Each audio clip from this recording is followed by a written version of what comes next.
If you know exactly what your clients really want, your business is going to generate more revenue. So how do you know their secret desires? Well, you just ask. It sounds simple, but business owners, myself included, regularly forget to do this. We guess, we assume, and we make huge, costly mistakes. Today on Run a Profitable Gym, we're going to talk about a proven system for finding out what your clients want and then giving it to them so that you can make more revenue. With me today, Toni Roy of Breathe CrossFit in New Hampshire. She's done the pumpkin plan exercise, which was created by Mike McAllowitz, who will be speaking at the 2026 Two Brain Summit. Get your tickets via the link in the show notes. This is sometimes called the Seed Clients Exercise inside Two Brain. Toni, welcome. How are you today? I'm doing good. How are you? I am excellent. I'm very excited to hear about your experience with this fantastic fundamental exercise that we do with gym owners. I'm going to lay out the very shortest version and I'm going to let you tell us exactly how it went for you. So the short version, listeners, is this. List the clients who make you the happiest. Make another list of the clients who pay you the most money. Circle the names that appear on both lists. Those are your best clients. Take them out for coffee. At those coffee meetings, you're going to ask them three questions. What led you to my gym in the first place? That tells you what to do with marketing to find more people just like them. What did you try in the past that you didn't like? That tells you what they're not into and also where people like them are hanging out right now and might be interested in jumping to you. Next, what's your greatest challenge outside my gym? This shows you how you can create more value and, offer them more services. If they all say, I'm training for a race, maybe you start a running group, something like that. So these, again, it's a mistake to sit there and list these questions out like you're reading off a cue card. You're going to have a conversation, but you're kind of going to work them into the conversation. You're going to take some notes when they're gone, and then you're going to use this to improve your business. So, Toni, for you, when you first did the pumpkin plan exercise, how did you do it? Did you follow that plan or vary it a little bit? Yeah, so we varied it a little bit. Mm-hmm. We did exactly what you said, that we wrote down the top 10 clients that they're the one that they come in the door, they smile, Yeah. they make you happy. Those are the people that you want to kind of replicate in your gym. Mm-hmm. And then we also did the top 10 clients who essentially pay us the most money. So Mm-hmm. things like personal training. And then you find the overlap. Right. Um, the first couple of times that we did this, either there wasn't essentially overlap in Uh-huh. um we also were we bought the business. Mm-hmm. So kind of shifting cultures, just different, nothing wrong. Just kind of finding what we like. We ended Mm-hmm. up kind of not having any overlap. So kind of just making adjustments. Interesting. Yeah, doing it Okay. again and again, and kind of it takes a long time to kind of figure things out. Mm-hmm. So I guess what we kind of came up with is, since the clients who pay us the most tend to be personal training, and the Mm-hmm. ones who bring us the most joy tend to be group classes, presumably because that's who we see the most. Mm-hmm. We're Breathe CrossFit, so we're obviously passionate about CrossFit. We ended up coming up with kind of a hybrid plan where um, it's not just you do personal training or you do CrossFit. We came up with a blend for the two, Okay. which honest and truly I think is the best program. And Mm-hmm. I'm biased, but the best program that we have, because it's the best of both worlds. So, for example, if someone wants to work on muscle ups and it's not coming up in class as much as they'd like, but that's still There it something is. that they really want to do, but they don't want to completely get rid of the group classes, they could meet with a personal trainer once a week or even once a month. If they don't necessarily need the accountability, we'll give them homework to do for things on their own as well. Wow. Okay. So am I getting this right that this pumpkin plan exercise showed you that you didn't necessarily have the exact client lists that we expect, and you started a hybrid service as a result of that? Correct. Yeah. Wow. So that's cool because hybrid services are huge ARM boosters. So by doing Yeah. the exercise and finding an interesting wrinkle, and that makes perfect sense. Like I hadn't thought of this before, but it makes perfect sense. Your PT clients are going to be very high value clients because obviously it's a higher value service. But some of your group clients just might by accident be the shining stars of the gym who thrive in that, group setting and just come in with batteries included in the whole deal. And you might not have that overlap, but you saw that and then created a whole new service and a revenue stream that A, gets them the results they want by giving them more, and B, makes you more money.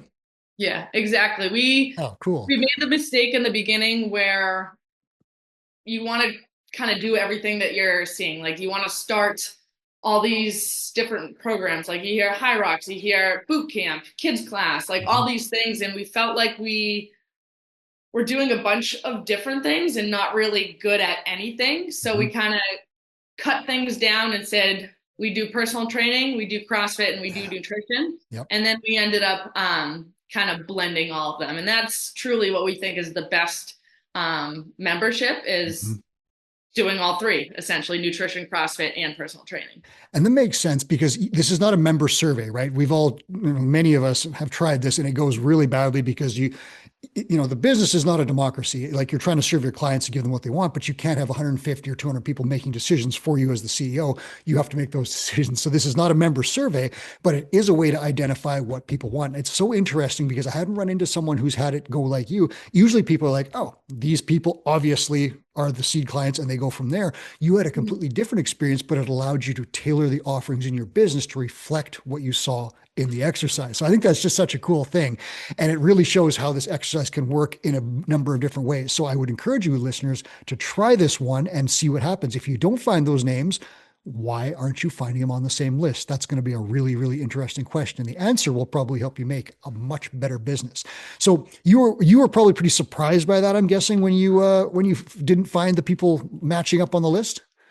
Yeah, and I would say like the big thing is like the ones who bring you the most joy are the ones that you want to replicate, and those are your seeds that you want to Yeah. water, take care of, and watch them grow, like the pumpkin plan.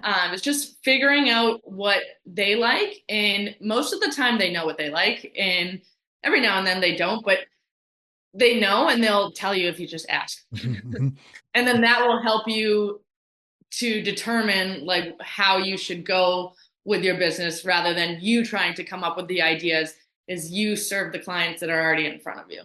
Yeah, and the mistake that I made was I created one time, this was in like 2012 or something when the CrossFit games were really spinning up, and I decided, oh, I'll make this 3-tier competitor stream for all these people who want to do these competitions. And I had like, I don't know, 8 of them. They didn't really care. Like whatever I made up was not what they wanted. And if I had have asked them specifically, these questions, I would have gotten much different, much more info that would have allowed me to create the right program.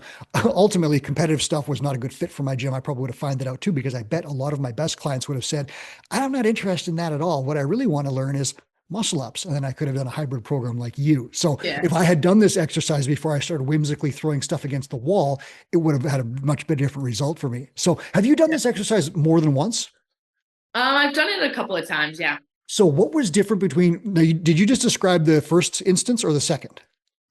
I'd say the first time, like there was no overlap. Like if Yeah. we did kind of 10 joy, 10 top paying, there was zero overlap. Mhm. And then a couple months later we did it again, and there was, of the 10, like let's say there was maybe two for overlap. So you could see that it was getting better. Yeah. But if I'm being honest, I haven't done it in a while, and I have Mhm. thought about doing it again, but Mhm.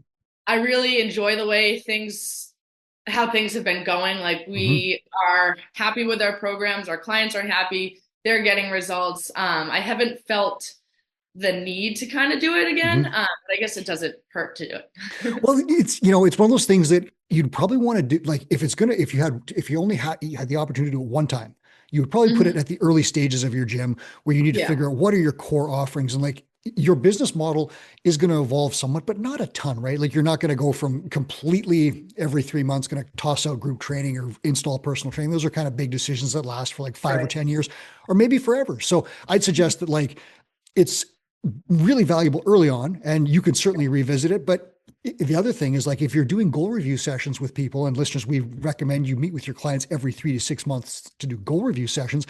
You're essentially doing seed client interviews in those sessions as well. And you're not ripping your business apart every 5 years, unless you really have to because there's a major problem. But if you're like Toni and things are going pretty well, you've got these new programs, you clearly know, like she listed her core offerings immediately off the top of her head as we walked in here. You don't need to change those if they're working. And if, in your goal review sessions, 7 clients said, oh, I'm really interested in this local mud run. You're like, okay, I can just put in a mud run training group. We're going to do a 6-week program for $250. We'll meet twice a week with some homework on the side and a nutrition plan. Boom, sold out. You got 7 people right there, plus 3 of their friends or something like that. Like that's how the system works as your gym evolves and you start doing these goal review sessions. Uh, so you said the results that it produced. We'll just go over this again so people understand. Mhm. You did the exercise, created a brand new service offering, which is a high value service offering. Everyone that we know has group training plus some personal training. Their ARM goes from, say, 150, 200 to like 275, something like that, usually because you're tacking on a 60, 50, 70, 80, $90 PT package onto a group membership. Did you see your ARM numbers boost after this right away? Yeah, actually, I was having a talk with our mentor, because a lot of people tend to slack off during the holidays or Yeah. will Yeah. cancel their memberships or want to put it on hold or whatever. And I was talking with her and I was like, should we be worried? And she said, no, Tony, like your gym is growing, so you're gonna have more clients Yeah. cancel their memberships, but it's not gonna your percentage, your churn isn't gonna be as high. And our revenue, even if we're losing clients, our revenue actually is staying the same, which is great, which means our arm is going up. Yeah, so that's fantastic. So this exercise clearly improves average revenue per member in your case, and for other people, it may improve specialty revenue, specialty program revenue, nutrition services, any other things. Like there's kids programs, and that's like I'll give you an example of a question. Let's say someone you ask that question, "What's your greatest challenge outside my gym?" And they're like, "God, I'd come more often, and I would upgrade my membership to unlimited if I could just find childcare at 5 o'clock." And you're like, "Huh? 7 people said that. What if we had a kids program that runs concurrently in the second half of the gym with an adult program?" And I've heard of this happening at gyms. And literally, it's like all of a sudden you get a kids membership, you get an upgraded adult membership, more revenue, happier clients, problem solved. So that's an example of how this goes. Let me ask you this. When you got this info from these clients, did you start to adjust marketing in any way, or was that just a natural extension of getting a new program in place? So I guess so you mentioned the seed client or the goal reviews. Yeah. That's one of my favorite things that I get to do with members Yeah. is even if like you find out what's going well and you find out what they're struggling with, and if things are going well, great, like you just met with them for an opportunity to increase their motivation and for client retention. But then if things aren't going well, you know about it, which sometimes they won't share with you unless you ask, and then it gives you an opportunity to fix it. I actually had a seed client interview this morning, and I have no problem like that. It's not a necessarily a sales opportunity. It's a chance to make sure your members are happy and that they're getting results, especially in group classes, because Mhm. they don't have that one-on-one connection that they would with personal training. And in this goal review this morning, this client ended up switching to one of our programs where he's actually going to be a little bit more independent because he's a pilot and he has 7 days of work and then seven Right. days off. So that's something that maybe we would have missed if we didn't do the goal reviews. So I Mhm. think the pumpkin plan and goal reviews and things like that is really important. So you can, like Two Brain says, and like the shirt behind you says, help best. It's exactly the principle. And you don't know how to help best. You can offer help, but you're kind of doing a shotgun blast into nowhere unless you ask, how can I help you best? And then you can provide that. And that's exactly the way that you're going to build a really strong gym business. And again, I've made so many mistakes with guessing on things and guessing on prices and guessing on programs and guessing on membership tiers and options and all this stuff. There's science and data. And if you use it, your business is going to grow a whole lot faster. Let me ask you this. So, someone out there has never done this exercise. Let's give them some tips on how to do it. I'll give tip one is going to be do it. Actually commit to doing this exercise. The lists will take you maybe 3 minutes. You don't have to be like, seven, 549.99. You don't have to do the exact, you can just look, quickly scan. I know this guy buys 17 PT packages a month and do the list quickly. It could take less than 5 minutes. Do the exercise. Do it. Toni, what do you think? Were these conversations, were they like kind of awkward, or how did you feel about them? Or how can people make them natural and just very organic to get the info they need? Yeah, I'd say when we first were thinking about doing the pumpkin plan before we even did it, that's probably why we were hesitant to do it because I was Mhm. like, I don't feel comfortable going out for coffee with someone like I've never hung out with them outside the gym before. They're gonna We know do something squats. weird. Yeah. So I think just like you're saying, do it. Yeah. Is Yeah. is what you got to do. And then you'll refine things later. Like, Mhm. and I feel like that's everything in business. Like with social media, sometimes people are afraid to make a post, but it's like, you just have to do it. And then you're going to get better by getting your reps in. Yeah, and I agree with you. And I think that the second thing that I would do is like, I wouldn't get so focused on these questions that you're sitting there just like looking for that awkward moment to ram one in where it's like she's taking a sip of coffee. You're like, what's your favorite thing about my gym? You know, like you don't have to Yeah. do it that way. You can just have a conversation, just naturally sit down with people, but know in your mind that what you're looking for is you just kind of want to find out some info about like what led you to my gym, you know, and you can just say, you know, you've been here for 5 years. You're just such a great member. I'm just curious, like what brought you here in the very first place? And they get to tell a story about themselves. Like just make it natural. You can kind of get the stuff in here, but you don't have to be like, and then what is your greatest challenge outside my gym? You don't have to do it Yeah. like that. You can Yeah. just Like be natural. the first time we did it, I had like, I typed out questions that I was going to ask them, and I told them, I'm like, look, I like, this is how it's supposed to be done. I'm doing it this And way. that's And okay too. yeah, and it works for that. But then the more you do it, the more comfortable you get speaking with Mhm, people in mhm, general, and then you figure out like where to guide the instruction. Like we created an SOP, like if I'm unavailable or when I was out on maternity leave for mhm. our coaches to do it. And just you get like with anything, you get better just doing it over and over again, and then you don't have to follow that structure. It becomes more natural.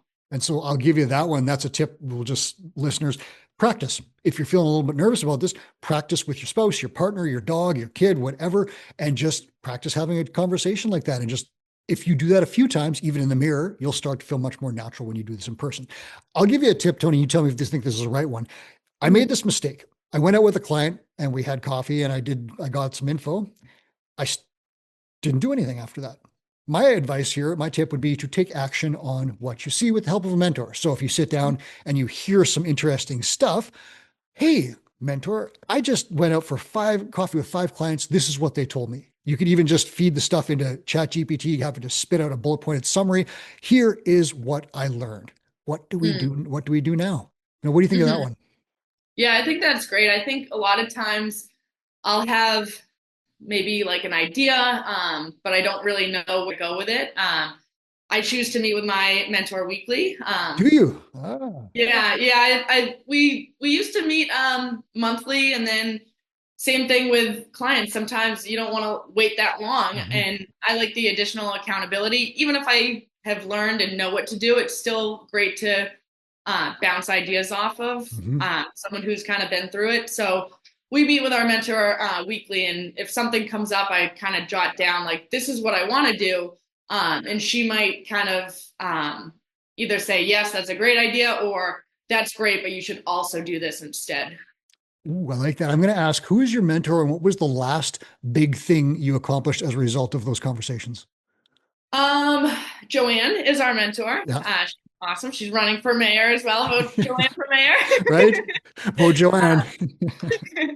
Um, so since I just had a baby, I have been going to the hospital, and they have like support groups that I've been going to, and I really want to help these people as well. We've had a diapers and dumbbell program Nice. that is good, but it's hard to get moms who just had a baby to commit to kind of, to be honest, anything like It's 6 a busy hard. time, right? Yeah. So I kind of had talked to her, like, what can I do since the hospital has really helped me with my postpartum mental Mhm, health and things mhm. like that. I do have my baby with me, actually. She heard me talking about Oh, there you go. Push the stroller. I love it. Yeah, exactly. Um, so we kind of came up with an idea of how to how to help moms bring them into our gym. So Mhm, actually starting this Friday, we're going to be doing a mums group where mums come in. First 30 minutes is just arriving because it's mhm. sometimes hard to show Yeah, up to things on time being a yeah, mom. yeah. Then the next 30 minutes is going to be either like a guest speaker, like we have a pelvic floor therapist coming in. And then the last 30 minutes is going to be an optional workout. So that's kind of an idea that we worked through together. Mhm. That even though I'm going to be giving my time up an hour and a half every week, I still get something out of it. It's also helping me with my postpartum recovery. My Mhm. baby gets to come to work with me.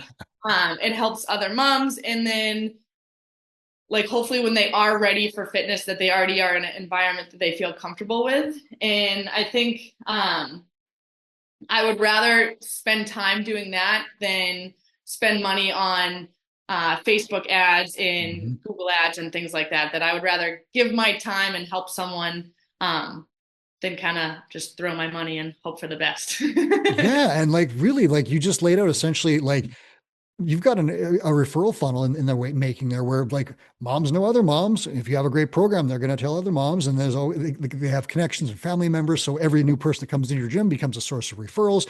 And we technically tell people work that referral funnel before you get to paid ads because it's cheaper and easier. It just takes your time and effort to talk to people you already know, and they're going to refer the warmest leads you can ever get rather than throwing $500 at Facebook and hoping for a cold lead. You can do both, and we recommend that gym owners run 4 funnels at a time. But that referral funnel is just that's the one. If you're going to do one funnel, that's the one to crush. So I'm going to let you go and deal with your baby because I think you've got mom duties coming up here. But I want to thank you so much for sharing your experience with the pumpkin plan. Listeners, I'd encourage you to do this exercise because you saw here, Toni did it, increased her ARM because she discovered a great way to make her clients happy. Thanks, Toni. Awesome. Thank you so much. That was Toni Roy. This is Run a Profitable Gym. Please hit subscribe on your way out the door so you don't miss a single show like this.